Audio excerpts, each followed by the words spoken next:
Bismillahirrahmanirrahim. Assalamualaikum warahmatullahi wabarakatuh. Teman-teman, saya sekarang sedang berada di Uyun Musa. Uyun Musa itu sebagaimana yang dijelaskan di dalam Al-Quran, surat Al-Baqarah ayat 60. Wa idistasqa Musa liqaumihi faqulna durib bi'asokal hajar. Dan ketika Nabi Musa bermohon kepada Allah, jadi dia membawa Bani Israel Exodus ya. Jadi terkenal yang namanya orang-orang bangsa Israel itu tidak terlalu kuat dengan padang pasir, dengan kondisi lari dalam situasi perbudakan di Mesir, kepanasan begitu. Semua umatnya kepanasan, maka umat dari Nabi Musa, bangsa-bangsa Israel itu memohon kepada Musa, "Kami haus ya Musa." Kemudian Nabi Musa mengangkat tangan kepada Allah berdoa. Di dalam Al-Quran Al-Baqarah surat ayat 60 ya. Wa idistasqa Musa liqaumihi faqulna drib bi'asokal hajar. Maka Allah menjawab ketika Musa mengatakan, "Berikanlah kami air." Allah menjawab, "Faqulna idrib." Pukullah bi'asoka dengan tongkatmu al-hajar, batu. Maka keluarlah 12 mata air dari batu itu. Di dalam Al-Quran dijelaskan, "Fam fajarat minhu ithnata asyara ainan." Keluarlah 12 mata air. Qad alima kullu unasin masyarabahum, dan tiap-tiap suku bangsa Israel telah mengetahui lubang-lubang yang mana dari sumber airnya. Kulu wasyarabu, makan dan minumlah dari apa yang diberikan, direzekikan oleh Allah, min rizqillah, wala ta'atsau fil ardi mufsidin, dan janganlah membuat kerusakan di muka bumi. Teman-teman mau lihat yang mana yang namanya 12 mata air Nabi Musa? Inilah 12 mata air Nabi Musa. Bersih-bersih airnya ngalir terus. Dan airnya memang sangat jernih ya.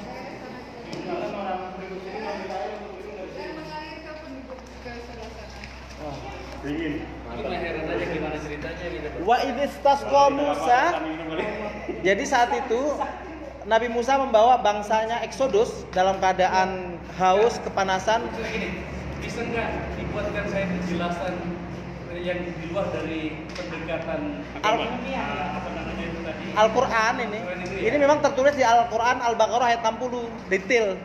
Wa idistasqa Musa, dan ketika Musa bermohon kepada Allah minta air, faqulna, dan kami menjawab kata Allah, idrib, pukullah batu bi'asokal hajar, pukullah batu dengan tongkatmu, maka keluarlah 12 mata air. Ya, bismillah.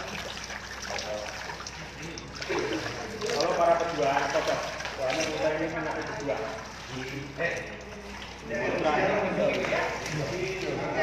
Jadi inilah bukti keberadaan tempat-tempat yang diceritakan di dalam Al-Quran bahwa memang ada.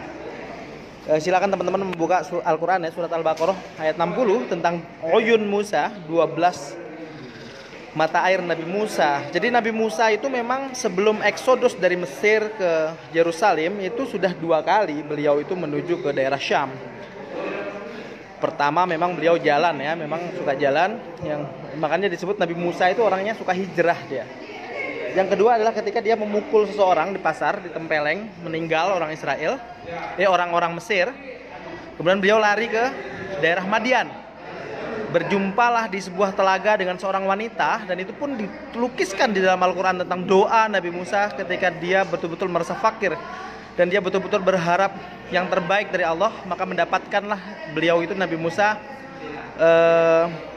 seorang wanita, istrinya, yang itu ternyata anaknya Nabi Syuaib, dan Nabi Syuaib lah yang memberikan beliau itu tongkat. Kemudian ketika lari itu justru oleh Tuhan, Nabi Musa disuruh kembali ketemu dengan Fir'aun, dan Nabi Musa kembali berdoa kepada Allah meminta agar Harun saudaranya dijadikan sebagai teman. Di samping itu ada namanya Nabi Joshua juga yang menemani Nabi Musa dalam pelarian ke Madian. Kemudian Nabi Musa kembali menuju ke Fir'aun dengan doa Robbi syrah li sodri, kuatkanlah dadaku ketika berhadapan dengan Fir'aun gitu. Wa yassir li amri, dan permudahlah urusanku. Wahlul 'uqdatam min lisani, dan perbaikilah ucapanku. Makanya kalau teman-teman mau orasi ya, pidato, baca doa Nabi Musa itu, maka dia akan berpidato dengan lantang lidah itu di hadapan penguasa. Nabi Musa termasuk orang yang paling lantang berbicara di hadapan kekuasaan, di hadapan penguasa. Kita nggak boleh lembek. Jadi inilah Uyun Musa. Nu poka udu tak udu nu ngulu nu bang Ramadan tak ngulu nu.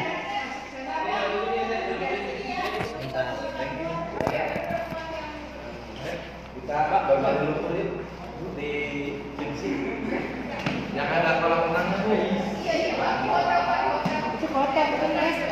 Semoga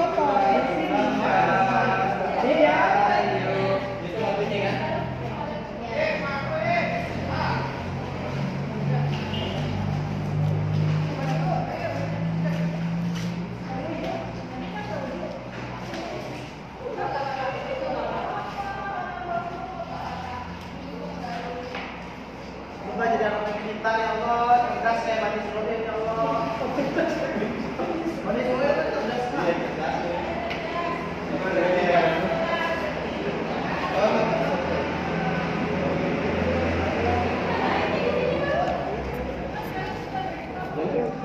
Tidak apa doaku di sini di Telaga Musa.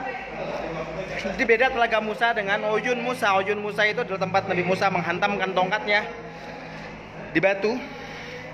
Kalau Telaga Musa itu tempat Nabi Musa bertemu dengan calon istri dan calon mertua. Doaku adalah semoga kepalaku diberikan kecerdasan secerdas bangsa Israel.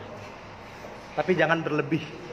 Karena bangsa Israel itu terlalu berlebih, melampaui batas. Jadi manusia itu yang diusir Tuhan ketika dia melampaui batas. Togo, kemaru. Pintar boleh tapi jangan togo dengan kemaru. Yang membuat Adam terusir dari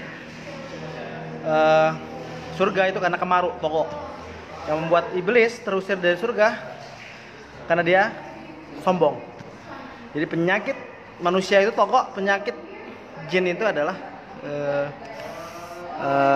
istakbar, sombong. Jadi teman-teman silakan dibaca Al-Baqarah ayat 60 tentang 12 Uyun Musa. Memancarlah air dari dalam batu ketika Nabi Musa menghantamkan tongkatnya ketika dikejar oleh Fir'aun. Demikian, nanti kita akan menuju ke makam Nabi Syuaib, mertuanya Nabi Musa alaihissalam. Dari makam Nabi Syuaib kita akan menuju ke makam Nabi Joshua, kemudian kita akan ke Ashabul Kahfi. Di sini juga ada gua Ashabul Kahfi. Selamat menikmati, mengikuti perjalanan sirah nabawiyah, perjalanan para nabi-nabi di negeri para nabi ini. Assalamualaikum warahmatullahi wabarakatuh.